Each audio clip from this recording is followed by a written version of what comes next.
દરેક વિદ્યાર્થી મિત્રોનું યુનિક એકેડમીમાં ફરીવાર હાર્દિક સ્વાગત છે. આજે આપણે સબ્જેક્ટ ગુજરાતી વ્યાકરણ ટોપિક છે કર્મણીમાં ફેરવવાનું વાક્યનું. બરાબર? શેમાં? કર્તરીમાંથી કર્મણીમાં ફેરવવાનું છે આજે આપણે. તો હવે જેવી રીતે મેં લાસ્ટ વિડીયો પ્રેરક વાક્યમાં ફેરવવાનું પૂછાયું હતું, કર્તરીમાંથી કર્મણીમાં, ભાવે પ્રયોગ, બરાબર, કર્તરીમાં ફેરવવાનું પૂછાય છે, કર્મણીમાં ફેરવવાનું પૂછાય છે, પ્રેરકમાં પૂછાય છે, ભાવેમાં પૂછાય છે. બરાબર, 4 માર્ક્સનું તમારું અહીં કવર થાય છે. આ ચારે સેન્ટેન્સને ફેરવવાનું પૂછાય છે. તમે લાસ્ટ યરના જેટલા પણ કોમ્પિટેટિવ એક્ઝામના જોશો, દરેક પેપરમાં તમારું ગુજરાતી વ્યાકરણનું 4 માર્ક્સનું કર્તરીમાંથી કર્મણી, કર્તરીમાંથી પ્રેરકમાં, ભાવેમાં અને કર્મણીમાં ફેરવવાનું પૂછાય છે. તો આપણે માર્ક્સ એક પણ જવા નથી દેવાનું. આ 4 માર્ક્સને કવર કરવાનું છે. એટલા જ માટે મેં સ્પેશિયલ વિડીયો એક માર્ક્સનું પણ કવર થઈ જાય ને, તમે ખાલી ગુજરાતી ગ્રામરના પણ જેટલા વિડીયો છે ને એટલું પણ જોશો ને, તો તમને ગુજરાતી ગ્રામરના 15 માર્ક્સનું તમારું 15 થી 20 માર્ક્સનું અહીં કવર થઈ જાય છે. આવનારી જેટલી પણ કોમ્પિટિટિવ એક્ઝામ છે, ફક્ત એક નહીં, આવનારી જેટલી પણ છે, જીપીએસસીથી લઈને ક્લાસ 3 સુધીની, એમાં ગુજરાતી વ્યાકરણના મોસ્ટલી સિલેબસ કવર થઈ ગયું છે તમારું. મારા દરેક વિડીયો સ્ટાર્ટિંગથી લઈને એન્ડ સુધી જોવાનું ભૂલતા નહીં. અને ગુજરાતી વ્યાકરણના દરેક ટોપિક પર એક માર્ક્સ માટે હું એક વિડીયો લઈને આવું છું. કેમ કે જે ટાઈપના ક્વેશ્ચનો સિલેબસમાં છે અને જે ટાઈપના ક્વેશ્ચનો પૂછાય છે, હું એવા જ સ્પેશિયલ વિડીયો લઈને આવું છું, જેથી કરીને સ્ટુડન્ટ ઓછા સમયમાં ઝડપથી સ્માર્ટ પ્રિપરેશન કરી શકે અને એમને પણ યુઝફુલ થાય એક્ઝામ ક્રેક કરવા માટે. કેમ કે હમણાં લેટેસ્ટમાં ઘણી બધી એક્ઝામો છે.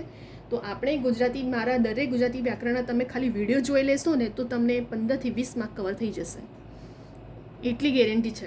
કેમ કે હું જેટલા પણ વિડીયો બનાવું છું ને, મારા દરેક વિડીયો ઓથેન્ટિક બુકના નિયમો એકોર્ડિંગ શોર્ટમાં, એકદમ ઇઝી વેમાં, એકદમ શોર્ટ ટ્રીકમાં કેવી રીતે સમજી શકાય, કેવી રીતે એનું સોલ્યુશન થાય છે, એના નિયમો શું કહે છે, કોખવાનું મોડે કરવાની જરૂર જ નથી, બીજી બધી બુકો વસાવવાની જરૂર નથી. ફક્ત ને ફક્ત નિયમ જુઓ, નિયમો પ્રમાણે ગુજરાતી વ્યાકરણને સમજો અને કરો, બસ એટલું જ છે તમારું. એ તમને પ્રિલિમમાં પણ અને મેઇનમાં પણ તમને બંનેમાં યુઝફુલ થશે. બરાબર? તો અહીં હવે આપણે ગુજરાતી વ્યાકરણનું કર્મણીમાં ફેરવવાનું આજે આપણે જોઈશું. તમારે માર્ક્સ 15 થી 20 માર્ક કવર કરવું છે, તો દરેક વિડીયો જોજો. મેં 1-2 માર્ક્સ માટે જે ટાઈપના ક્વેશ્ચનો પૂછાયા છે લાસ્ટ યરમાં, જીપીએસસીથી લઈને ક્લાસ 3 સુધીની જેટલા પણ ગુજરાતી વ્યાકરણના પૂછાય છે, ઘડીએ પૂછાય છે, હું એવા દરેક ટોપિક પર અલંકાર, છંદ, સમાસ, કર્તરી, કર્મણી, ભાવે, દરેક ટોપિક પર મેં વિડીયો બનાવ્યો છે. અને એ પણ ઓથેન્ટિક બુકના નિયમોના એકોર્ડિંગ જ હું બનાવીશ અને બનાવ્યા છે. તો તમે સ્ટાર્ટિંગથી લઈને એન્ડ સુધી જોવાનું ભૂલતા નહીં. બરાબર? તો હવે અહીંયા આજે આપણે સ્ટાર્ટ કરશું કર્મણીમાં ફેરવો. કર્મણીમાં શું થાય છે, આપણે એક્ઝામ્પલ જોઈશું ને, તો તમને વધારે સોલ્યુશન મળે છે. જેમ કે મોહન કાકા ચાલે છે, તો કર્મણી એકદમ ઇઝી છે, કશું નથી, ખાલી થી લગાડવામાં આવે છે. જે કરતા હોય છે ને, કરતા જોડે ખાલી થી લગાડવામાં આવે છે. અહીં જુઓ, મોહન કાકા ચાલે છે, તો મોહન કાકાથી હવે ચલાય છે. બરાબર? આપણે થી લગાડીને કેવી રીતે સેન્ટેન્સને પૂર્ણ કરીએ છીએ, તો ફક્ત એ જ ધ્યાન આપવાનું છે કે મોહન કાકા ચાલે છે, તો મોહન કાકાથી હવે ચલાય છે. દીદીએ સાડી ફાડી, તો દીદીથી સાડી ફાટી. થી આવ્યું, અહીં પર કરતા કોણ છે? દીદી છે, તો એમની જોડે કરતા જોડે થી આવ્યું, તો દીદીથી સાડી ફાટી. બરાબર? ત્યાર પછી મુન્નો ખીચડી ખાય છે, તો કરતા કોણ છે? અહીં મુન્નો છે, તો મુન્ના જોડે થી લગાડવામાં આવશે, તો મુન્નાથી ખીચડી ખવાય છે. બરાબર? આપણે થી લગાડીને જે સેન્ટેન્સ બને છે ને, જેમ કે મોહન કાકા ચાલે છે, તો આપણે થી લગાડશું તો કેવી રીતે બનશે વાક્ય કે મોહન કાકાથી હવે ચલાય છે. દીદીએ સાડી ફાટી, તો દીદીથી સાડી ફાટી. મુન્નો ખીચડી ખાય છે, ફક્ત થી લગાડવાનું છે કરતા જોડે, એકદમ ઇન શોર્ટ ઇઝી વેમાં. બસ આટલું યાદ રાખો કે થી લગાડીને સેન્ટેન્સ જે રીતે આપણે એને કમ્પ્લીટ બનાવીએ છીએ, બસ એ જ યાદ રાખવાનું છે. મુન્નાથી ખીચડી ખવાય છે. અજય ચા ડોળી, તો અજયથી ચા ડોળાઈ છે. આમાં કશું એક્સ્ટ્રા, એકદમ ઇઝી છે. રમેશે ચાની આદત છોડી, તો રમેશથી ચાની આદત છોડી, ફક્ત કરતા જોડે થી લગાડવાનું છે અહીં. તો રમેશ કરતા છે, તો રમેશથી ચાની આદત છૂટી. પોલીસે ચોરને પકડ્યો, તો પોલીસથી ચોર પકડાયો. બરાબર? કરતા કોણ છે? અહીં પોલીસ છે, તો આપણે કઈ રીતે બનાવશું? પોલીસથી ચોર પકડાયો. બરાબર.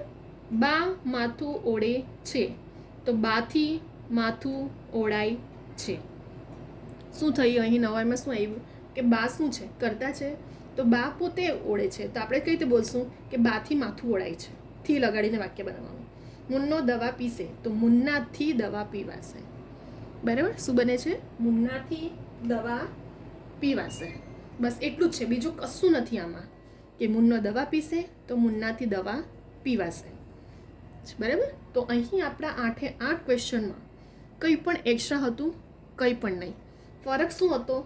કરતા જોડે આપણે દરેક વિડીયોમાં દરેક ક્વેશ્ચનમાં થી લગાડીએ છીએ, અને થી લગાડવાથી સેન્ટેન્સ કેવી રીતે બદલાય છે તે જ આપણે ફક્ત અહીં જોયું. જેમ ફરી એકવાર આપણે ધ્યાન આપજો, રિવિઝન કરી લઈએ. એટલે જેમણે ના સમજ પડી હોય, જો યાદ રાખજો, જે ન્યૂ સ્ટુડન્ટ ઓલ્ડ સ્ટુડન્ટને તો જેટલા પેપર અટેમ્પ કર્યા હશે એમને ખબર જ હશે, પરંતુ ન્યૂ સ્ટુડન્ટને કદાચ નહીં પણ ખબર હોય, જીપીએસસીથી લઈને ક્લાસ 3 સુધીની ગુજરાતી વ્યાકરણના 4 માર્કનું કર્તરીમાંથી કર્મણીમાં, કર્મણીમાંથી કર્તરીમાં, ત્યાર પછી ભાવે પ્રયોગમાં, ત્યાર પછી પ્રેરક વાક્યમાં, આવા 4 1 માર્ક્સના આવા સેન્ટેન્સ પૂછાય છે. તો આપણા માટે તો એક્ઝામ ક્રેક કરવા માટે 1 માર્ક્સ ઇમ્પોર્ટન્ટ છે. તો આજે એટલે જ મેં સ્પેશિયલ વિડીયો બનાવ્યો છે. તો ન્યૂ સ્ટુડન્ટને પણ થોડું વધારે ફોકસ કરવાની જરૂર છે. અને બીજું, ફક્ત કોમ્પિટિટિવ એક્ઝામના સ્ટુડન્ટને જ નહીં, પરંતુ જેટલા પણ 8, 9, 10, 11, 12, કેમ કે આ તો ગુજરાતી વ્યાકરણ તો આપણો બેઝ મેઇન પાયો છે, જે પહેલેથી જ આવતું હોય છે ફેરવવાનું. બરાબર. તો એમના માટે પણ યુઝફુલ છે. 9, 10, 11, 12 દરેક સ્ટુડન્ટ માટે યુઝફુલ છે, અને કોમ્પિટિટિવ એક્ઝામના સ્ટુડન્ટ માટે પણ આ યુઝફુલ છે. બરાબર. તો હવે અહીં આપણને જે રીતે ફરી એકવાર આપણે રિવિઝન કરી લઈએ. મોહન કાકા ચાલે છે, તો મોહન કાકાથી હવે ચલાય છે. બરાબર. ત્યાર પછી દીદીએ સાડી ફાડી, તો દીદીથી સાડી ફાટી. શું થયું અહીં નવું? એનું શું આવ્યું? દીદીએ સાડી ફાડી, તો દીદીથી સાડી ફાટી. મુન્નો ખીચડી ખાય છે, તો મુન્નાથી ખીચડી ખવાય છે. શું થયું અહીં? અહીં નવું છે? કશું નથી. કે મુન્નાથી ખીચડી ખવાય છે. મુન્નો અહીં કરતા છે, મુન્નો ખીચડી ખાય છે, તો આપણે કઈ રીતે બોલશું? મુન્નાથી ખીચડી ખવાય છે. અજયે ચા ઢોળી, તો કરતા કોણ હતું? અજય હતું, તો અજયથી ચા ઢોળાઈ. રમેશે ચાની આદત છોડી, તો શું બોલશું આપણે? રમેશથી ચાની આદત છૂટી. પોલીસે ચોરને પકડ્યો, પોલીસથી ચોર પકડાયો. કરતા કોણ હતું? પોલીસ છે, તો આપણે કઈ રીતે બોલશું? પોલીસથી ચોર પકડાયો. બા માથું ઓળે છે, તો કરતા કોણ છે? બા છે, તો બાથી માથું ઓળાય છે. મુન્નો દવા પીશે, તો મુન્નાથી દવા પીવાશે. મુન્નો કોણ છે? કરતા છે, તો કઈ રીતે બોલશું? મુન્નાથી દવા પીવાશે. તો કર્તરીમાંથી જ્યારે કર્મણીમાં ફેરવીએ છીએ ત્યારે ફક્ત કરતા જોડે ઇન શોર્ટમાં યાદ રાખજો, કે તમને ના પણ ખ્યાલ આવે ને તો જે થી વાક્ય હશે ને કરતા જોડે એ કર્મણી હશે. અને બીજું એક વસ્તુ, કે જો પેપર સેટર તમને આવું સેન્ટેન્સ વાક્ય મૂકીને પણ એવું પૂછશે કે આ વાક્ય કયું છે ઓળખો, કર્તરી છે, કર્મણી છે, ભાવે છે કે પ્રેરક છે, તો પણ તમને ઓળખતા આવડવું જોઈએ કે આ વાક્ય કર્મણી છે. ખબર પડી? કેમ કે અહીં શું થયું? થી લાગ્યું છે, દરેક કરતા જોડે થી, તો કર્મણીમાં ફેરવાઈ ગયું આપણું.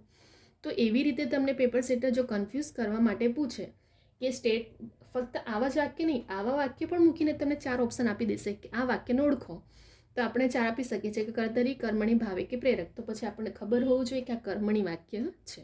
અને આવી રીતે પણ પૂછે છે, વાક્ય મૂકી દેશે અને એવું કહેશે કે કર્તરીમાંથી કર્મણીમાં ફેરવું, તો પછી આવું પણ આપણને આવડવું જોઈએ, જેને સ્માર્ટ પ્રિપરેશન કહેવામાં આવે છે. કે પેપર સેટર તમને આમથી આમ ફેરવે કે આમથી આમ ફેરવે. આપણે કમ્પ્લીટલી નિયમ ખબર હશે ને, કે જે રીતે મેં કાલે એક વિડીયો બનાવ્યો હતો પ્રેરક વાક્યમાં, તો આપણે બીજા પાસેથી કાર્ય કરવાની પ્રેરણા હતી. અને કર્મણીમાં શું થયું? ફક્ત કરતા જોડે થી લગાડીને ચેન્જીસ થાય છે વાક્યમાં. તો એ પણ તમને કમ્પ્લીટલી પ્રિપરેશન હોવી જોઈએ, જેથી કરીને એક પણ માર્ક્સ આપણું જાય નહીં. કેમ કે મેરિટમાં આવવા માટે 0 પોઈન્ટથી પણ રહી જતા હોય છે સ્ટુડન્ટ્સ. અને કેટલા સ્ટુડન્ટ બ્રિલિયન્ટ છે, ફક્ત નાની નાની ભૂલો, એક નાની મિસ્ટેક હોય છે જે સ્ટુડન્ટને મેરિટમાં આવવાથી સ્ટોપ થઈ જતા હોય છે. તો એવી નાની ભૂલો ના થાય એટલા માટે મારે દરેક વિડીયો જોજો. સ્ટુડન્ટને કન્ફ્યુઝન ક્યાં થાય છે, કેવી નાની નાની ભૂલો કરે છે, એ પણ મેં દરેક વિડીયોમાં હું બધું આખું ડીપમાં જ સમજાવું છું. તો મારા દરેક વિડીયો જોજો અને સ્પેશિયલ ગુજરાતી વ્યાકરણના પણ દરેક વિડીયો, રિઝનિંગ, મેથ બધા જ વિડીયો જોજો. નિયમો પ્રમાણે શોર્ટ ટ્રીક અને ઓથેન્ટિક બુકના જ હશે મારા નિયમો. હું જેટલા પણ કરાવું છું ને નિયમ પ્રમાણે, કે જેથી કરીને તમને ઘડીએ ઘડીએ બુકોને ગોખવું કે મોડે કરવું ના પડે. તમે જેટલી બુક વસાવશો ને એટલું કન્ફ્યુઝ થશો. યાદ રાખજો, ફક્ત એક બુકને, ઓથેન્ટિક બુકને પકડો, જે કેમ કે આ ફાઇનલ આન્સર કે એના પ્રમાણે જ બનતી હોય છે. એને પકડીને જ નિયમો પ્રમાણે ચાલો, બીજું કશું નથી. એક વખત પ્રિપરેશન હશે ને તો લાઈફ ટાઈમ તમને આ ગુજરાતી વ્યાકરણ યાદ રહી જશે. અને મારા દરેક વિડીયો જોજો તમે. દરેક વિડીયો પર મેં વિડીયો બનાવી રહી છું. આવનારી જેટલી પણ સિલેબસમાં છે આપણા કોમ્પિટિટિવ એક્ઝામના, દરેક સિલેબસના એકોર્ડિંગ મેં એક એક ટોપિક પર વિડીયો બનાવ્યા છે, એક એક માર્ક્સ માટે. તો દરેક વિડીયો સ્ટાર્ટિંગથી લઈને એન્ડ સુધી જોજો, બરાબર, જેથી કરીને આવનારી એક્ઝામમાં 15 થી 20 માર્ક્સ તમારા કવર થઈ જાય. અને ગમે ત્યારે તમે એક વખત હવે પ્રિપરેશન કરી લીધી ને મારા વિડીયો દરેક જોજો, તમને બીજી વખત કોઈ પણ બુકમાંથી ગોખવું મોડે નહીં કરવું પડશે. એટલું યાદ રાખજો. તો સ્ટાર્ટિંગથી એન્ડ સુધી કમ્પ્લીટલી વિડીયો જોજો, સ્ક્રીનશોટ લઈને રાખજો, એક નોટબુક બનાવી લો જેનામાં બધું રિવિઝન માટે પણ બધા સ્ટુડન્ટો એને હાઇલાઇટ કરીને બધું પોઈન્ટ નોટ કરતા હોય છે, બરાબર, જેથી કરીને તમને એક્ઝામના ટાઈમે રિવિઝન કરતા ફાવે. તો હવે અહીં આપણે ગુજરાતી વ્યાકરણનો કર્મણીમાં ફેરવો આખો ટોપિક જોઈ લીધો છે. હવે તમે આનો સ્ક્રીનશોટ લઈ શકો છો. અધરવાઇઝ તમે વિડીયોને ડાઉનલોડ કરીને તમારી નોટબુકમાં પોઈન્ટને બધું કવર કરો. તમે જાતે પણ એક વખત, બે વખત આવી રીતે પ્રેક્ટિસ કરીને જોઈ લો, બરાબર. હવે અહીં આપણે વિડીયોને સ્ટોપ કરી રહ્યા છે, બરાબર. જો તમને આ વિડીયો ગમે મારા દરેક, તો તમે વિડીયોને લાઇક કરો, કમેન્ટ કરો અને સબસ્ક્રાઈબ કરવાનું ભૂલતા નહીં. અને નોટિફિકેશન માટે બેલ આઇકોન ઓન કરવાનું તો ખાસ સબસ્ક્રાઈબ કરીને ભૂલતા નહીં. કેમ કે હું એવું નથી કે ફક્ત મારા રેકોર્ડેડ લેક્ચર, તમને રેકોર્ડેડ લેક્ચર અને જેટલી પણ આવનારી એક્ઝામો છે એ દરેક એક્ઝામની ઇન્ફોર્મેશન તરત અપલોડ કરવામાં આવે છે. તો એ ઇન્ફોર્મેશન ફોર્મ ભરવાનું ચૂકી નહીં જાઓ, કેમ કે ઘણા સ્ટુડન્ટે આવો પ્રોબ્લેમ ફેસ કરી છે અને પછી મને પૂછ્યું છે કે મેમ આ ફોર્મ ડેટ નીકળી ગઈ. તો એવી ભૂલો નહીં કરતા.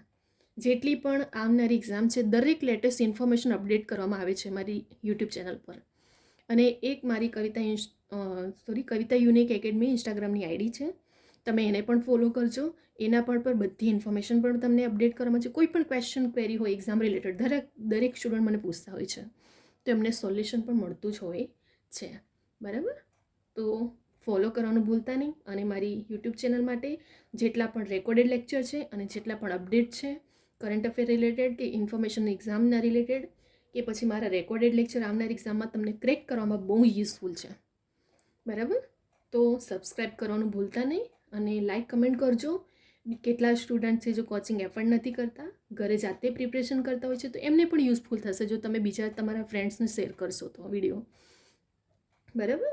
તો હવે અહીં આપણે વિડીયોને સ્ટોપ કરી રહ્યા છે. હવે આપણે નેક્સ્ટ વિડીયો, આવનારી એક્ઝામ તમારી જેટલી પણ છે દરેક તમારું ટોપિક ક્લિયર થઈ જાય એવી મારા પ્રયત્ન રહેશે. અને મોસ્ટલી કવર થઈ જ જશે, થઈ જ ગયા છે મારા દરેક વિડીયો. તમે ગ્રામરના, રિઝનિંગ, મેથના જોજો, ગુજરાતી ગ્રામરના દરેક મોસ્ટલી ટોપિક પર હું વિડીયો બનાવી જ રહી છું, જેથી કરીને સ્ટુડન્ટને ક્રેક કરવામાં ઘણું હેલ્પફુલ થશે, બરાબર. તો હવે અહીંયા આપણે વિડીયોને સ્ટોપ કરી રહ્યા છે. હવે આપણે નેક્સ્ટ વિડીયો પર બીજા બધા ટોપિકો પર બદલાવશું. અને લાઈક કરવાનું ભૂલતા નહીં, સ્પેશિયલી સબસ્ક્રાઈબ કરવાનું ભૂલતા નહીં, બરાબર. હવે આપણે નેક્સ્ટ વિડીયો સાથે બીજા ટોપિકો લાવશું.